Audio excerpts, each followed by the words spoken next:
The Graphic Histories Podcast. I got bit by a radioactive bug. I tried an experimental drug. Went up for a stroll on a gamma testing range. I found an enchanted hurricane. I made a serum that made me small. I modified the serum so it would make me tall. Radioactive isotope in my eyes. Dying alien helped me accessorize. I gained the proportion and strength of a spider. Now I'm invincible and I can fly. I lost my sight, my other senses were heightened. I'm gonna put on my pajamas and go fight crime. Welcome once again to the Graphic Histories Podcast. My name is André Mayette. I'm your host. Thank you for tuning in. And big thanks to Ukla Mock for our theme song, Superpowers. We are back. You know, I was hoping to never ever have to do a skip week. Unfortunately, things went out of my hands, and I was unable to meet that. And I'm very sorry you had to go without hearing my sultry voice for a whole month, since I do these every 2 weeks. It's been an interesting situation. I mentioned, I think, on social media that there was a medical issue at play. I was in the hospital, and so it goes a little something like this. I had myocarditis, which is a condition in which the muscles in your heart become infected and inflamed and swell. So I had a heavy feeling in my chest. I was tired. I had no energy, some night sweats, all that stuff.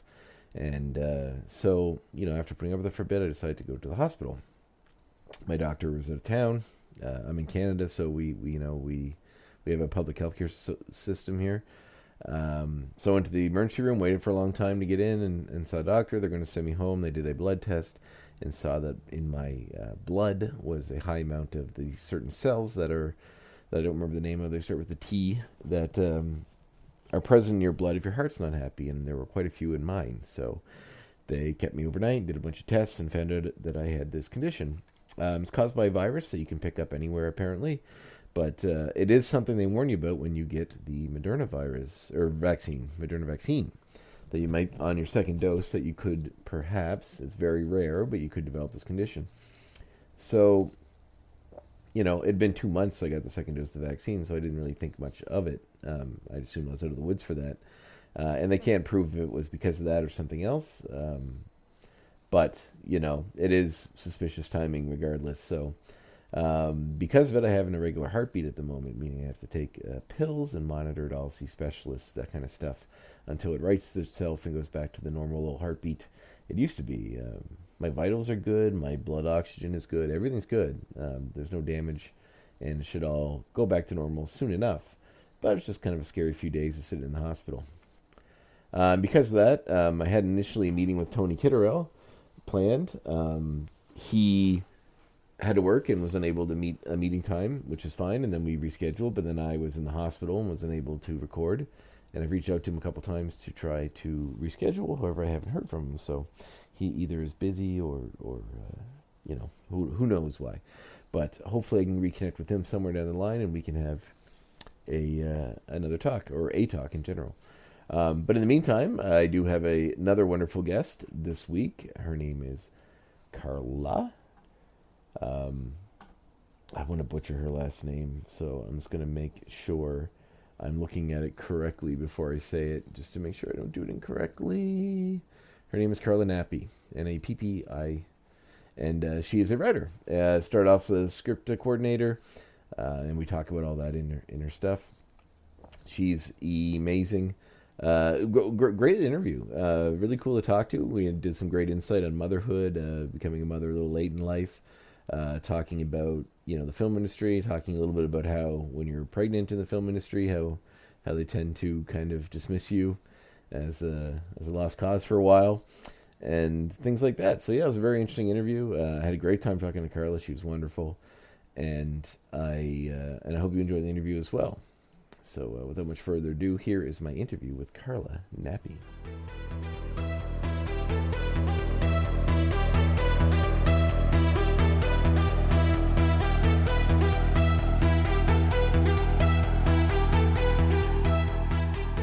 Oh yeah, you sound great. No, I didn't have my little mic dude on. Oh, okay. Right on. No, you sound great, actually. Audio sounds really good. Awesome. Cool. So how are you? I'm doing all right. I'm glad we didn't get washed away with all the rain. Yeah, where are you at again? I'm in Pennsylvania, but I'm a little farther inland, so I think that's why it wasn't too bad where we are, and we live on a hill. Oh, yeah. Yeah. Very nice, yeah. I'm in Nova Scotia in Canada. Oh yeah, so you didn't have to worry about it. Oh, well, it is raining quite a bit here. There's a bit of a windstorm and stuff as well. I'm not sure if related or unrelated, but it's not too bad. I'm still going. So excellent. So was Pennsylvania always home for you, or?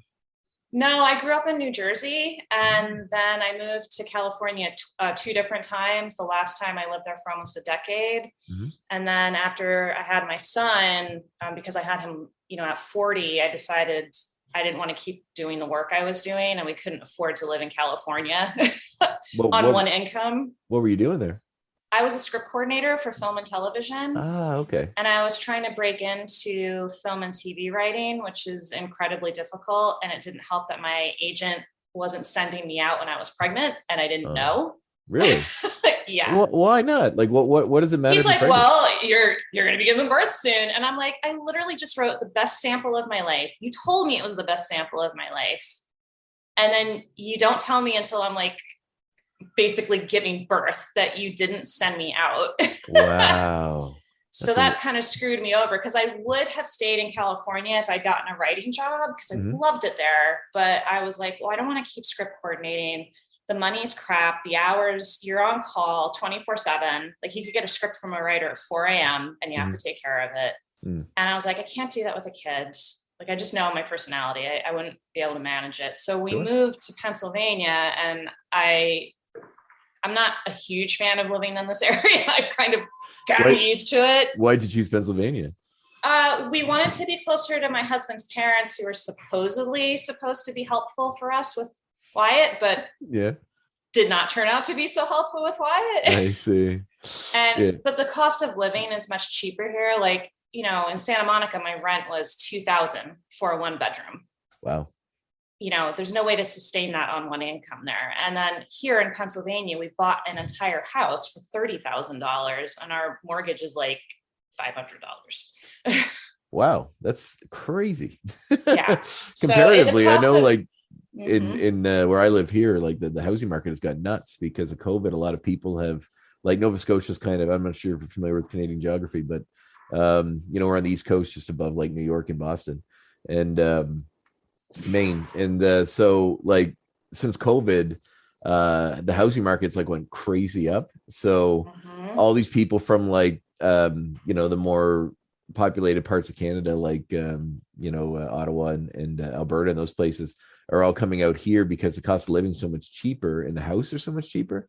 But they're still quite expensive, compared to what they have, it's nuts. So people are just like exodusing out here. Like, houses are going like nothing. Like, people aren't even seeing them first. They're just buying them sight unseen. That's what they're doing here in the States too. They're selling like hotcakes for like way over their normal price, which is weird. I mean, we bought our house before COVID. Yeah. So who knows? Same with me. Yeah, like. We're lucky. But. Yeah. But yeah, I mean, it's a rural area, which isn't the problem, but it's a very conservative area, and that's not the best. Not having a lot of political talks with your neighbors, I take it? No, and a lot of them still have their Trump signs up, and now they've switched them to like Trump 2024 flags, which is like super scary and frightening. And I'm just like, oh, no. See, that's got to be like, as like I think politically, you and I seem aligned.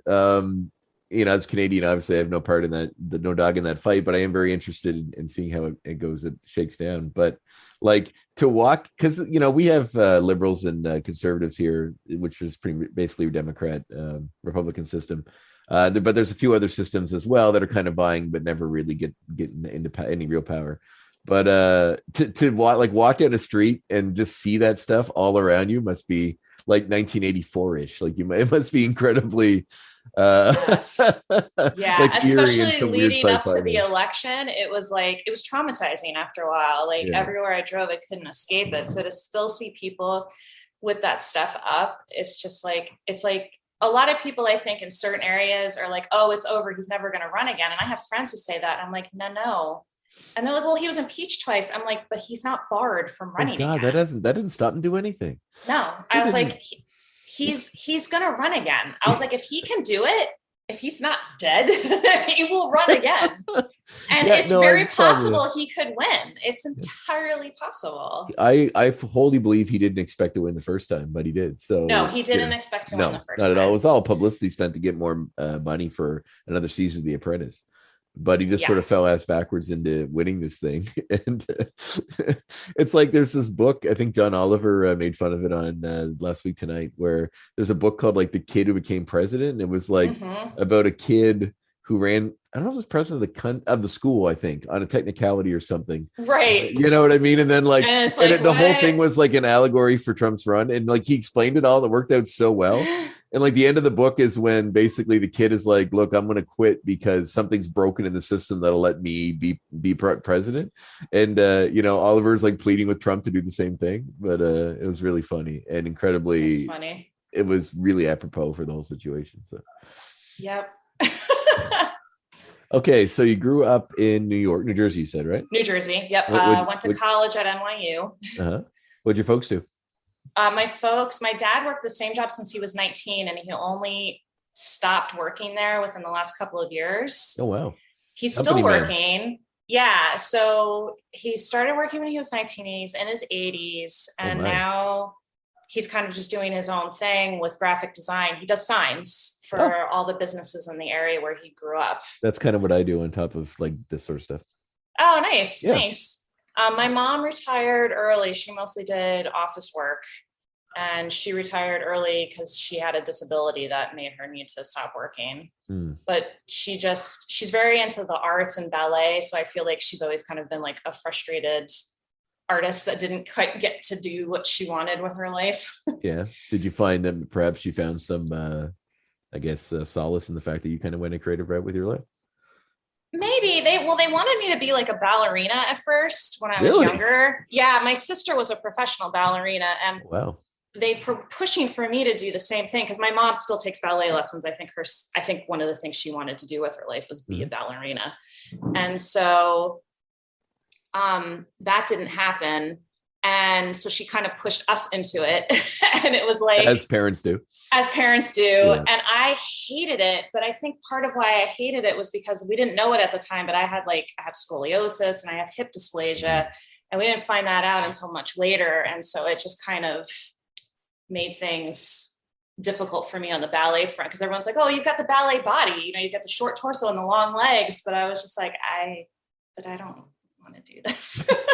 Were you like in pain doing it, like more so than other people, or at that point even? Or my scoliosis made my back curve. Yeah. And so you're supposed to be standing up straight all the time for ballet. And I just wasn't physically able to do that because I didn't quite know how to manually adjust my body. But also by the time I got to point shoes, I found that so incredibly painful to be in point shoes because you're literally putting all of your weight basically on. I have no idea how you do it. I have no idea. Yeah. And it was hard. It was hard. It was painful. And I'm just like, I'm not going to pursue this as like a thing I'm going to do the rest of my life. So but my sister was a professional ballerina. Like she studied in New York City. She studied with Balanchine. She was a professional ballerina in St. Louis. And then she went to college and she was like the star student there for dance, and so it was like a much bigger part of her life than mine. Like she actually left high school early to finish studying ballet. Wow. Did she continue to do dance and stuff? No, she stopped after college. She stopped doing dance and focused on having a family after that. Yeah.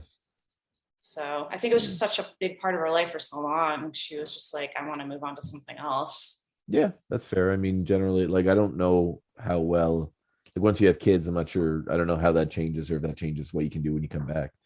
But I know, like, the ballerina system is fairly dogmatic in, like, needing everything be done a certain way. So exactly. Which, it's funny because, artsy types generally don't fall really well into those sort of, pegs that people put into those situations. I know I don't anyway. Yeah, that's definitely accurate. Yeah. So was writing always a thing for you, or is it something you fell later in life, or? It's interesting. I've tried to think about that, like over time with doing all these podcasts, and and getting the deep dive into questions about motivations and stuff like that. I definitely wrote as a child. Like I remember I wrote this poem, which I wish I could find it. It's probably lost at this point because my parents sold their house and moved. But I wrote this poem about this dress that I love that was purple. And I remember it got published in like the school thing that they did for all the like best writing from the K-6 crowd. And so that was like my first little taste of something I wrote being taken seriously. And then in fourth grade, I had a teacher who told me I was talented at writing. And that was like the first time I had someone say that. And I kind of tried to pursue it, but I also thought I was going to get into like comedy. Like I had the stand-up comedy routine I used to do. Like I really thought I was going to get into that. And then, in grade 4, you had a stand-up comedy routine? No, that was, well, actually it wasn't too far after that. Yeah. Cause I performed it at like a summer camp. I did. Nice. And I got like, and I was so shy. I was like the shy kid who would like be like this for pictures and things. And so it was, I don't know how the heck I even managed to do the stand-up routine in front of all these kids at the camp, but like, it went really well. Like I had a lot of people coming up to me afterwards and I thought I might be a singer cause I love to sing, but like my parents were supportive more. It was weird. It was like, it's not that they weren't supportive of me going after something in the arts, but I think they felt like stuff in front of the camera was too risky. And so when I started to do stuff more behind the camera, they were more encouraging of that because I think they thought it wouldn't be as hard of a road to go down. It would be an easier way to get work. And especially when I got into NYU, I think they thought it would just be like, oh, well, she's just going to be making money hand over fist. Let's do this. And it's like, that's not how it works. Yeah, not quite. That's not how it is. It's just as hard behind the camera, especially if you're trying to do like one of the really creative, like, cinematographer, production designer, writer, anything like that. It's like insanely hard. I heard someone once say that like getting into writing is harder than even getting into baseball. And baseball's pretty freaking hard. I can believe it. Probably because there's a lot more writers than there are baseball players too. There are a lot of people that are trying to get into writing. Like anybody, anybody that, I mean, everybody's guilty of it. I know I sure am. But anybody that watches a lot of movies or reads a lot, it's like immediately thinks they could probably do it themselves. And I've done a few independent comics and stuff, but nothing alarmingly, successful. So, but everybody thinks they can. And like, it's like stand-up comedy. It's like a lot of things. A lot of people think they can do it because they can tell a joke, but it's a whole other world when you actually get in it and do it. It is. It's a whole other world. Cause I remember like on Saturday nights, and this was when Ellen DeGeneres, I think, was like just starting to, it was before her TV show, but I would on Saturday nights, I remember, I think it was like channel 9 or 9 or 11. And the New York, New Jersey area, they would always have it around 11 o'clock, the show that was just stand-up comedians. And Ellen DeGeneres was one of the comedians they would have on this show pretty regularly. And I just watched it and I was just like, I just loved it. And so I really thought that was going to be where I would go in life. And so I first thought I was going to work in sitcoms as a sitcom writer. But then once I learned more about how the rooms work and how like brutal and cutthroat they were, I was just like, because that's just not me. I'm so like, I would have just been like, they would have been like, okay, here, she's not gonna be able to stand up to this. Let's just throw her on the fire. Yeah. It seems like just from my rudimentary understanding of those sort of situations is that you have to really fight to get your ideas heard and used. Like, just listen to people that like work for SNL talk about it. Sounds like a drag down fight just to get your sketch done or looked at, right? Because you have to, like, that's just how it is. Yeah. And I definitely did not have the self-esteem or the outgoing personality necessary to make that happen. At least then I'm definitely more comfortable with myself and able to be a little bit more outgoing now. And of course, like podcasts are awesome because I'm in my house. So yeah, exactly. It's not like you I'm don't on gotta go anywhere. stage. It's fantastic. Yeah, exactly. Yeah, super easy. So when you went into NYU, it was for script writing? No, actually it wasn't. I went to NYU for film and TV, but I was focusing at that time on editing and documentary filmmaking because when I was at high school, the film and TV program there was focused on more like news programming and documentary filmmaking. And so I was the only girl at the school who took the program for all 3 years. I got like the Media TV Production Award. I actually still keep in touch with my teachers Oh, that's from awesome. those 2 classes. They're awesome dudes. Their names are Mr. Martin and Mr. Steinmetz, but I have nicknames for them. I call them Martine and Metz, and they call me Carlita Benita Banana. Wow. But they're awesome dudes. And Mr. Martin was actually my 7th grade English teacher before that. So it was like really exciting to be able to continue with a teacher who I just love and adored. Yeah. And they were always very encouraging of me. And so I thought that's what I was going to do at first, but I just realized I didn't have the patience for the editing, if that makes sense. Like, it's a meticulous process. It's a meticulous process. And it's not that I didn't think I could have been good at it if I had really stuck to it and put my mind to it, but I just didn't think I would have the patience for it. And this is documentary editing specifically? Just editing in general. Okay. Yeah. Just editing. And so but it definitely influenced how I write, because I feel like all that training and editing gave me like just a sort of intuition with how things flow. Does that make sense? So like when I write, if I feel like it doesn't flow the right way, then I switch things around. And when I read a page, I try to make sure that it's flowing a certain way. So I feel like that sense of rhythm and tempo from editing, and maybe it might also be my music background, because I took piano lessons for a long, long time. I don't know if like ballet, like I don't know if all of that kind of gave me like just a innate sense of like tempo and rhythm when it comes to writing. Well, I think I think having the experience in different fields of filmmaking probably is quite helpful, because while writing, you probably can know and see and picture sort of the way it flows, and also like how it's going to look in your mind. I know the finished product probably will be vastly different, but at least with the script writing part of it, like you get the real flow under you for sure. Very cool. Awesome.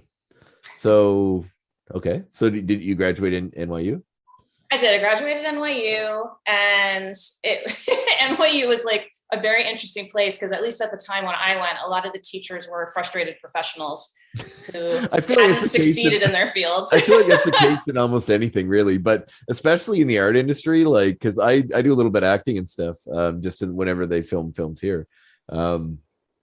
It feels like there's either the people that think they should be in everything in art, and then usually go to become teachers, and they're always running courses on the weekends or something. It's always like, $25, come and get your film acting course. And it's like, you guys don't know garbage. Compared to anybody else. I mean, you know the same amount as a guy who did it 3 times. Like, it's more about who you know, really. Like if you're friends with the casting directors or whatever, then it's a way easier process than trying to get into anything else. Absolutely. And I remember I had this one advisor, which of course I dumped him, but he tried to tell me that I had gone to the wrong school when I told him my focus was more television than film. He was like, you should have gone to a different school. My parents were like so upset, because it's like the degree is film and TV, not film. Yeah. It's film and TV. Yeah. And so they were pretty, the thing is even though it said film and TV, the TV part of it, you really had to go after yourself if you wanted it to be more television focused, because almost everyone who went there for film. Yeah. But the thing is at the end of the time there, if you were focusing on film, you were expected to do your own movie out of pocket. And I was just like, well, that's great. Where am I supposed to get that money from? I'm like, I was literally commuting back and forth every day from New Jersey, which was a good 1.5 to 2 hours each way to get to class. Wow. And I was working when I wasn't in class. So I was commuting back to New Jersey to work, and then having to do my schoolwork. And I was like, when and how am I supposed to have the money to do that? And I just wasn't willing to put that type of debt into making a film when film wasn't what I ultimately wanted to do. And they didn't really have an equivalent for television. So make a pilot. Yeah, exactly. Which would have been like significantly more expensive. Exactly. Yeah.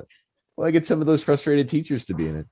Yeah, yeah, exactly. It's funny because a friend of mine's like an artist, does a lot of paintings, and I showed him the movie. You ever seen Art School Confidential? No, I haven't. Oh, do you know? You ever seen Ghost World? Yes. Yeah. So same director, and it's based on the guy that Daniel Clow's graphic novel. Another graphic novel by the same guy.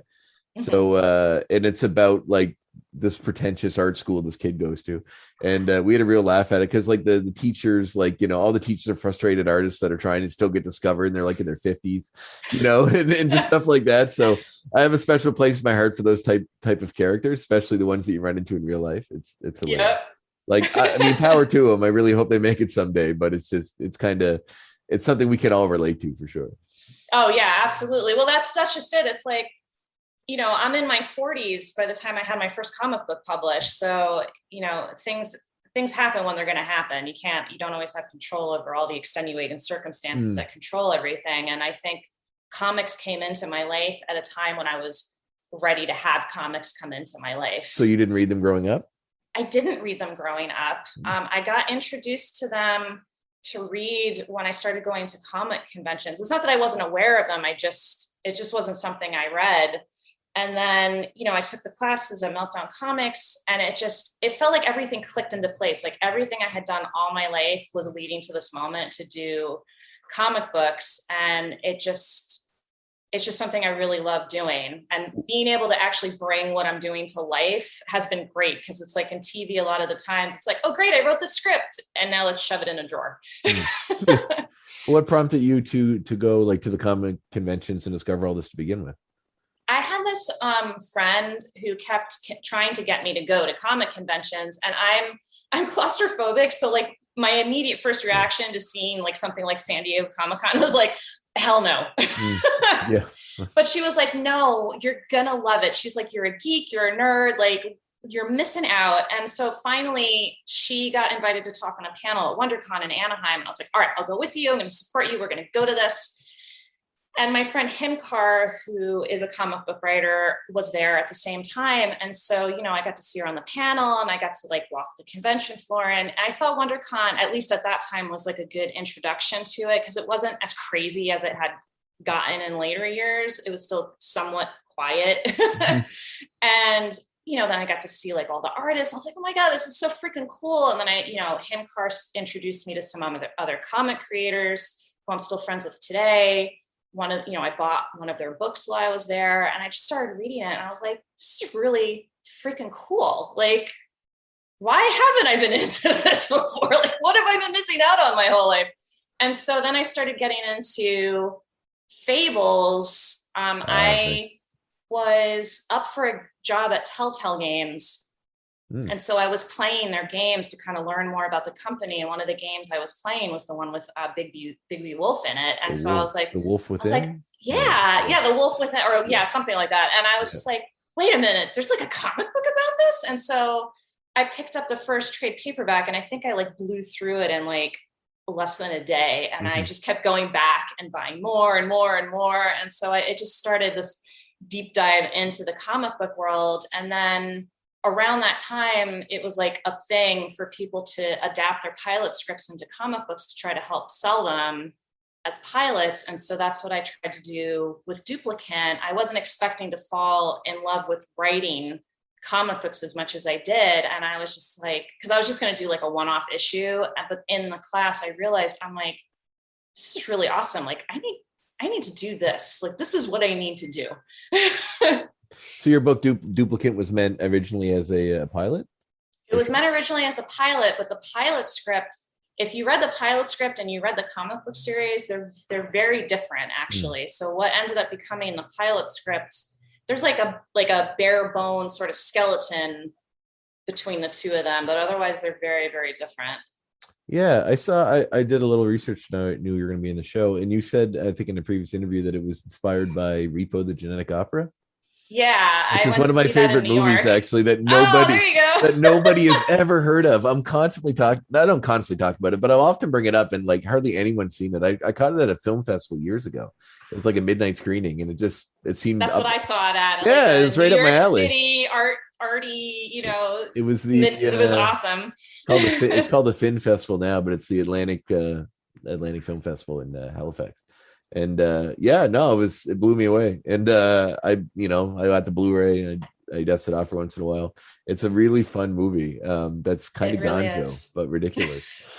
Yeah. So the fact, when I saw that, I was really taken with that, because I was like, that's wonderful, because that's one of those things that I'm like, that I've never heard anyone ever talk about. Like even the people in it, I rarely hear them discuss it. So, which is crazy because it was such a good movie. I know, and like it's not something you see very often, and like in a way that to marry sort of the musical with the horror motif, but also do it in, it's a future thing. There's a lot of stuff, and the music's great too. Like it's just the music's great. Yeah. It's probably my favorite thing I've ever seen Paris Hilton in.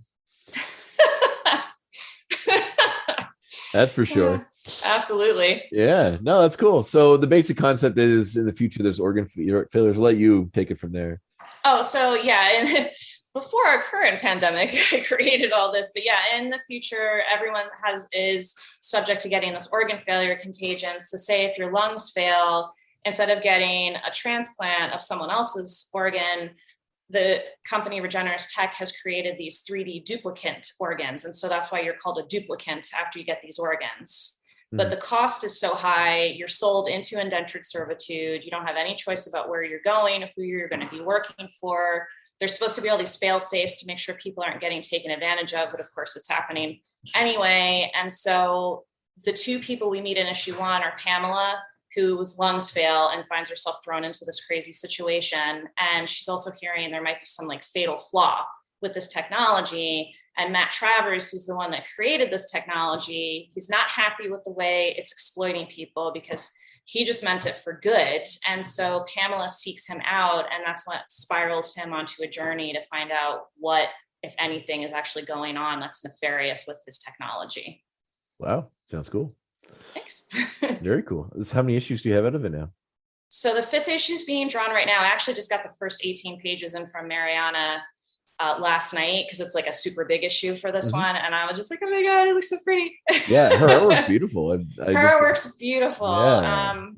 And so that's the first arc. So the 5 issues are the first arc. The Kickstarter for issue 5 is going to be happening sometime this month, probably like the middle of the month or closer to the end of the month, and then it'll be out in stores through my publisher in January. Well, that's awesome. I'll definitely make sure to give that a share on the site when thanks. When it pops up. That sounds I've got the sign up link going right now. So I think I have almost 100 people following the sign up link. So they'll get notified as soon as it launches. So I can send that to you. Excellent. Very, very cool. So like I had a discussion with Ramon Perez about this one time about like how I think maybe Ben Dunn as well, about how like a lot of modern comics seem to be written specifically to be TV shows.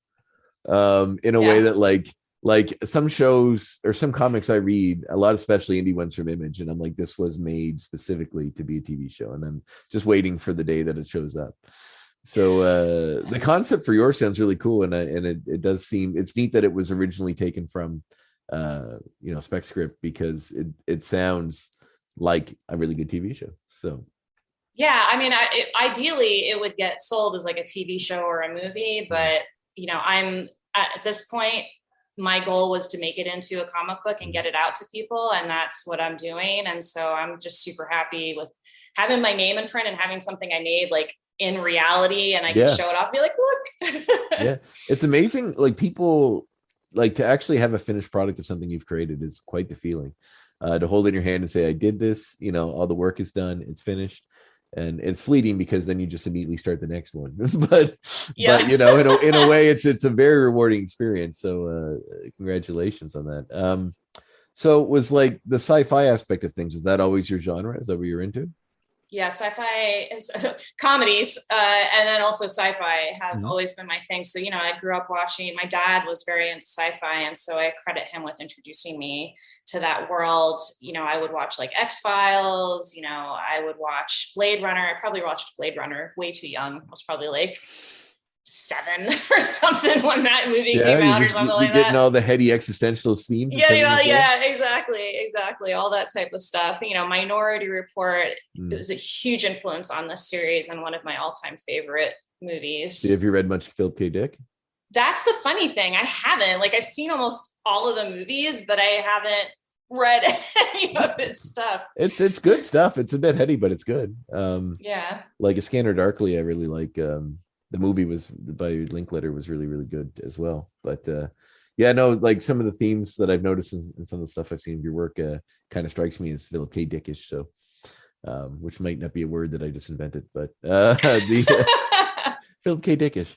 Well, you know, it was fun when I lived in Los Angeles. They did a screening of Blade Runner at like the theater in downtown LA, which was, you know, it was so cool. And I was just like, oh my God, it was so awesome. And then, you know, there's the building across the street where they filmed part of the movie. And I went there and I was like, this is the best. Because, you know, I've worked in film and TV. I've been on film and TV sets. So I've been like part of the machine, but I still totally geek out, go like, when I get to like see something from something I love that was on TV or in the big screen. Yeah, that's amazing. I'm sort of the same way, even though you kind of know how the sausage is made, so to speak, you're still really happy when you get to eat it.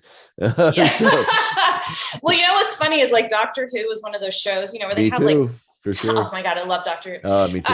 Who's your favorite doctor? One of those, is where I judge my you. favorite doctor, Bowtie Doctor. Oh, Matt Smith? Matt Smith, yes, thank you. Very nice. Because he's the first one I watched, and I think that's why he became... It's usually everybody's. Mine was Eccleston until... He was good. He was I liked really him. good. He's only got one season, but actually my favorite now is Capaldi. I really Oh my God, he was so good. Those episodes with him at the end, I was just like, you're crushing my heart. I was ready for a grumpy old doctor that like didn't have all these romances. It was just sort of grumpy adventure-y type, and I was super ready for it when it happened. So it came right at the right time for me. It's awesome. I haven't been able to watch a lot of the new Doctor. It's good. I like it. Yeah. You know, my son was born right around that time, and my husband and I, it was like one of the few shows he would watch and sit with me. So we just watched like the first 2 episodes of her appearance, and we were like, oh my God, this is so good. We want to just stay up all night watching this, but we couldn't. So it's like, we're totally behind on that show. Oh, it's quite all right. You got lots of time to catch up. I don't think the next season's happening even for a while yet. So oh, that's good. Because it's, you know, that's one of the shows where I'm just like, I don't want to know how it's made. I want to completely be in the suspension of disbelief and just be like, this is real. This is really happening. I don't want to see any of the behind the scenes stuff. Yeah, it's a great, and it's predicated on such a great concept that you can just swap out the main actor whenever they want to go do something else. It's like, all right, well, you know, just make you regenerate into a new one. It's so simple, but it's like such an enduring concept that's lasted for what, 6-70 years. Absolutely, at least. Yeah. And you know, we got Wyatt a TARDIS toy that like he can press and it makes the sound. And I always think about how with Matt Smith's character, how it was like he was leaving the brakes on, and that's why it made that sound. Yeah, yeah. I have the I think it's the Capaldi's Doctor's sonic screwdriver on the shelf over there. Oh, that's so cool. I have the Master's laser screwdriver beside it. Oh, that's super cool. That's super cool. That's one of those shows I would probably spend way too much money on stuff from. Yeah, for sure. I like it's hard to going to these conventions and doing this sort of stuff because like I do art prints and stuff, and also when I have comics, anything I've done, I'll be there selling those too. So sometimes I'll do those events, and it's tough not to just wander around yourself and just buy everything in the world. Yes. So much good stuff. Usually I pick really one high ticket item I like, and I'll walk home with that, and then keep it pocket the rest. But. Yeah, exactly. So that's excellent. Do you have any other ideas in the pipeline or other books coming down the tube, or are you just focusing solely on Duplicant?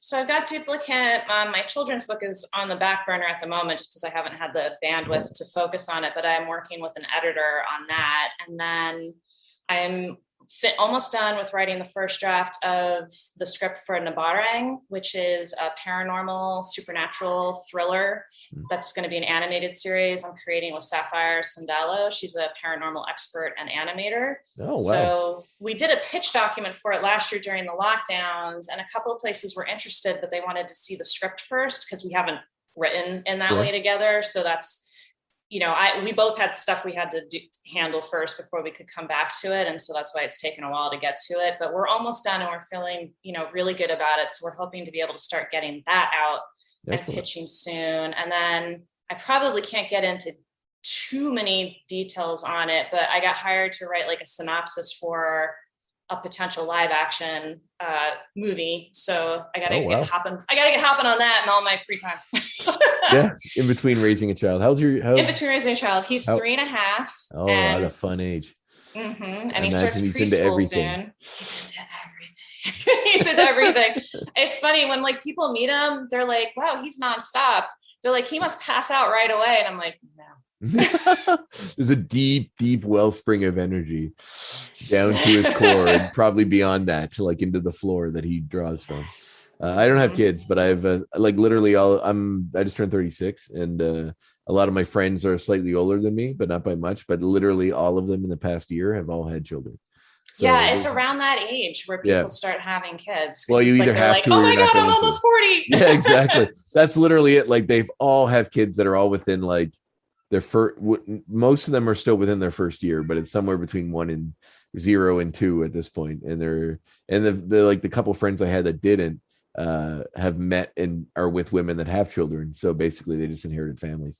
So Right. yeah, there's a lot of kids running around in my world right now, which is interesting as someone who doesn't have any. But yeah, it is. It's interesting watching these like waves of things, because I noticed that with like my friends on Facebook. It was like there was the wave of everyone getting married. And then there was the wave of everyone having kids. And I was like way behind the wave on all of it, like the getting married and the having kids. Like when I got pregnant, I remember when my husband told his mom, I was like, you need to call her. And he's like, no, I'm just going to send her a picture of, the ultrasound. And I'm like, she's going to think you're joking and she's going to be upset. I was like, you need to call her. He's like, no, it'll be fine.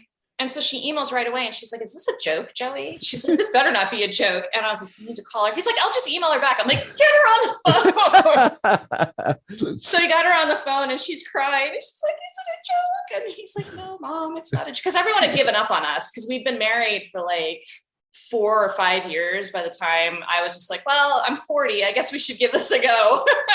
Yeah, it's you can't wait around too long. No, so it was like funny because like no one thought we were ever going to have kids. They were just like, they'd written us off.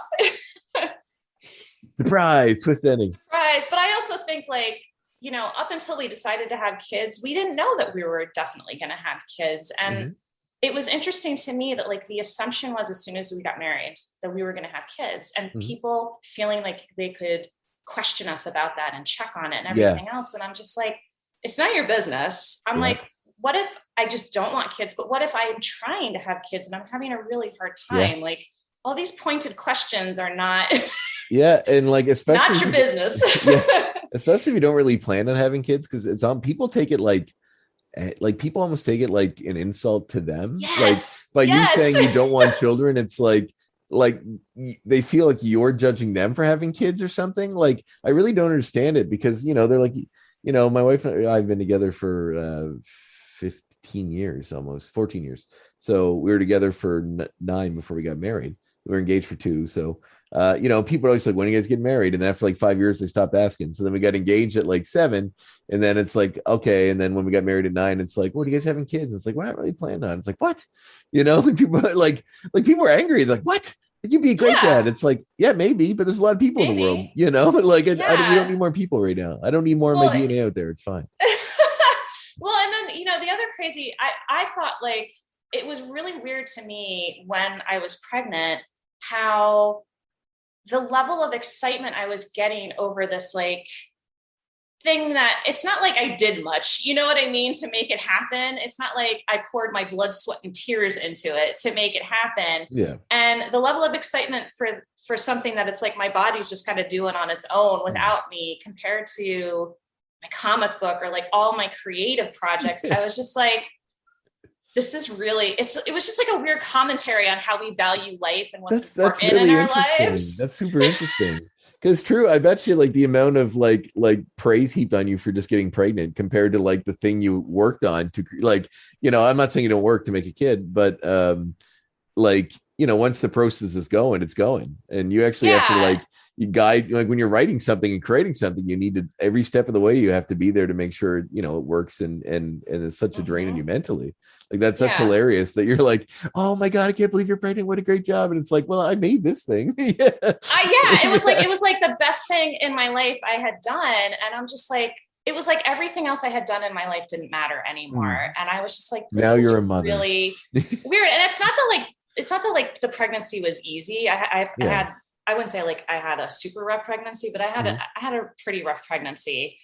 And I have health issues where we weren't even sure if like I could get pregnant or like I could carry all the way through, or if I was going to have some sort of like major health issues after I gave birth. And so it also felt weird because I feel like a lot of women, once they're pregnant, it's like, you're not allowed to complain. about any problems you're having. You know, it's like, oh, it's all going to be worth it in the end. And I'm just like, well, that's great, but I'm still miserable right now. Like, am I allowed to have these feelings and not be feeling good? It was like, I wasn't allowed to be upset about how I was feeling because I was just supposed to be focusing on the happiness at the end of it. And I'm just like, but I'm in pain all day. Yeah. And it's not that I don't love the baby, but I'm in pain all day. Like, yeah, it's all like, it almost feels like there's like a cult where like, or some kind of overseeing body that makes sure you don't badmouth it. Cause like, you don't hear people talk about it. Everyone's like, oh, I feel like I'm some Gaia Earth mother and I'm, you know, no. So like whenever someone's like, it sucks, like, you know, it sucked. I hated it. Like, I like my kid, but it sucked. And I'm like, yes, thank you for being honest, because it's almost like a pyramid scheme where everybody gets like more, you know, like you get money if you get someone else to have kids, you know what I mean? Like, so everyone just sounds like it's the greatest thing in the world. And I find it incredibly refreshing when people are honest about it, because it's like, I don't think it's going to be great. It probably sucks. No, I'm sure kids are rewarding in their own way, but like, but it's still a lot of work. It's not like, you know, kids are a lot of work, and it's not that I don't love my son and I don't enjoy him, but it's like, it's there's a lot to it. And you know, the thing with my pregnancy was, it's like, I carried well. So I didn't get like super big, you know, I just literally just had a little bump and that was it. So it was like, I don't think it was one of those things where like, you know, how people have invisible diseases. Like I have a bunch of invisible conditions that people don't know about. And so it was like one of those things where people are like, but you look so great. And I'm like, I'm literally in excruciating pain that causes me to scream out. Yeah. If I move ever so slightly the wrong way. I can barely walk. I can barely get out of bed. I can barely go to the bathroom because getting down on the toilet and getting up was such a difficult struggle with the pain I was in. I was just like, I'm like, yeah, of course I'm happy I'm pregnant and I'm looking forward to the baby, but I'm pretty miserable right now. Yeah. I'm also happy to just get it out. Yeah, exactly. Exactly. I had the best month was the last month when like all the pain went away and everything was fine. And that was when I was like, I think I'm good like this. Can we just keep them in here? Because I don't know if I can handle this next. Yeah, it's like, I'm used to all this now. I'm used to all this now. Yeah, exactly. I'm used to this level of uncomfortableness. I'm good. He's good. He's good. He's good. He'll be fine. He'll be fine. Amazing. Great. Well, so now that you're into comics, kind of, is it like the fantasy side of things predominantly what you're reading? Like I actually just powered through Fables during the pandemic. Like once it started, I just started reading Fables because a comic store I used to help out at closed, and I just bought a bunch of stuff that I didn't have yet, you know, for a reduced rate because he was selling everything. Right. So I got all the Fables and like some things. I had a few blind spots in my collection of like classic graphic novel runs. But Fables is one of them, so I picked it up and I literally read. I've read Jack of Fables yet, but I've read all of Fables. Oh, nice. Yeah, and like I do like a trade a day. I do like a trade a day and just like fire through. Oh, it's so good. It's so hard not to.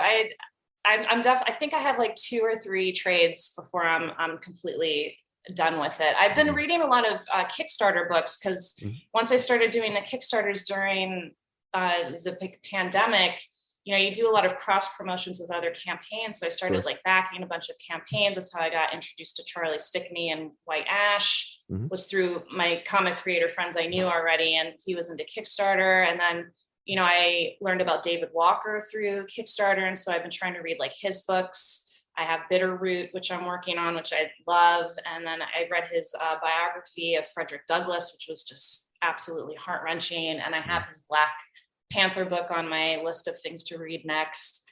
And then, a lot of it's just been Kickstarter stuff because there's just so much good stuff there. And a lot of stuff that's on Kickstarter ends up kind of like my book getting picked up by publishers. Do you feel like your kind of initial love of documentary sort of has translated into what you like to read as far as documentary books go or comic graphic novels go?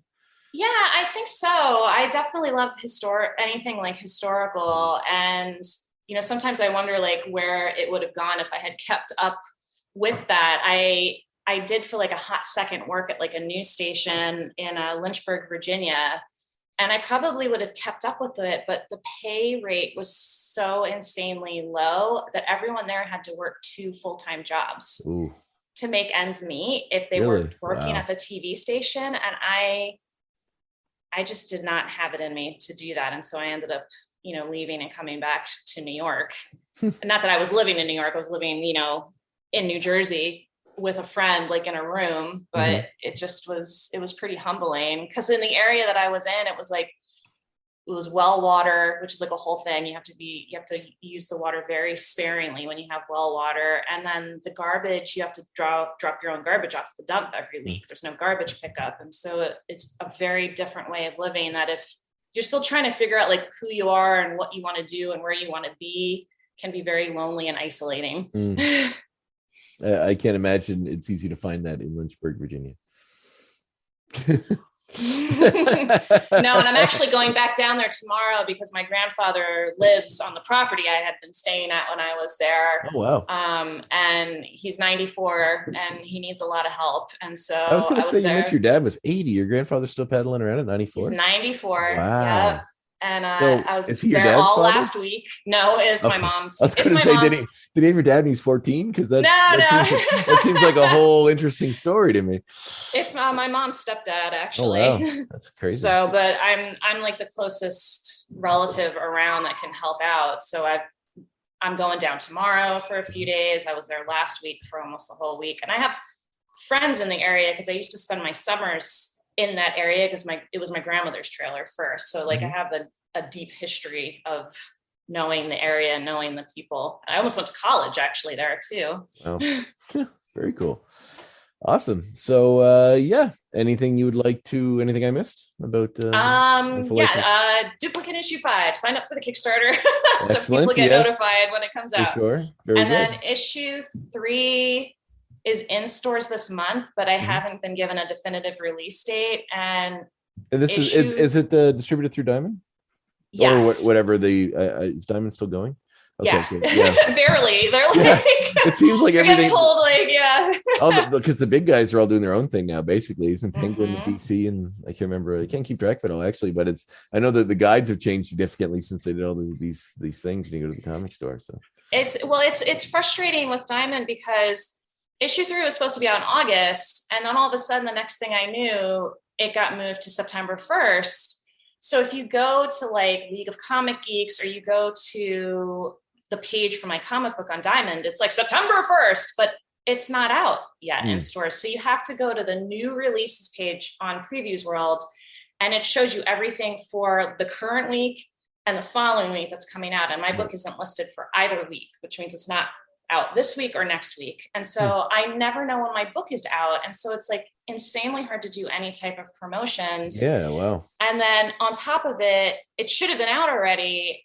And now I've got issue 4 is in Previews World. So I'm supposed to be like driving people to buy that, but they haven't even read issue 3 yet because it hasn't come out. I know they've been So- notoriously hard to deal with in the past because they kind of had a monopoly in everything, right? Like they were it.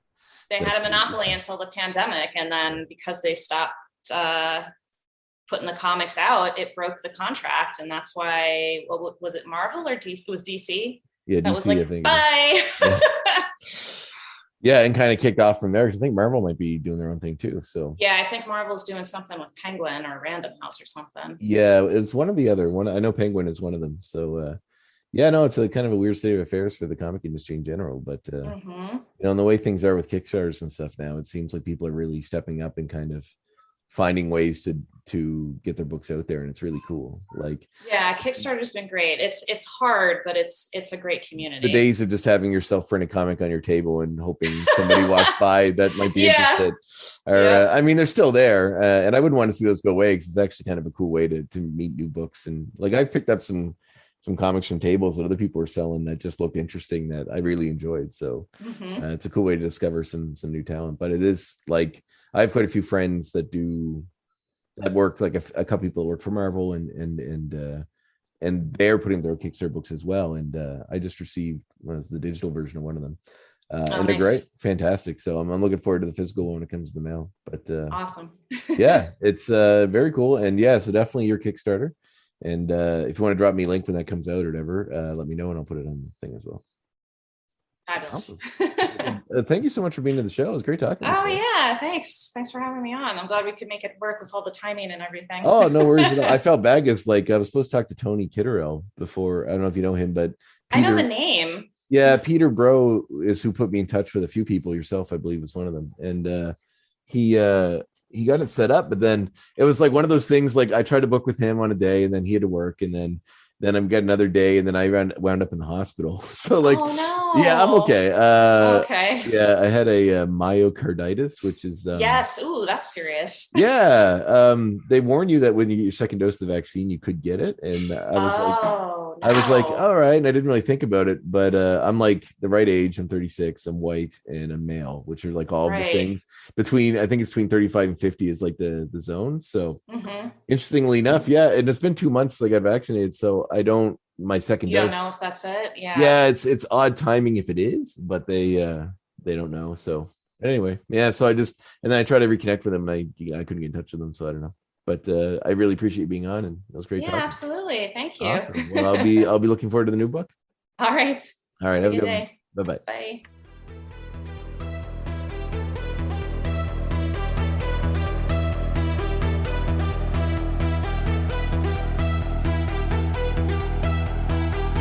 There it is, my interview with Karla Nappi. That was incredibly fun. Yeah, she was great, and gave me a lot of insight into the independent comics world, into sort of the film industry in the States, and how that works, and yeah, about coming, good little story about coming, a little later in life to finding what you're really passionate about.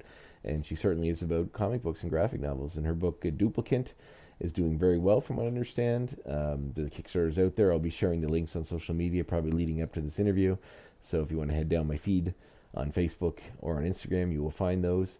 But make sure you check out her books. They're very interesting, very cool concept, and it's based on Repo the Genetic Opera, people. That was the inspiration.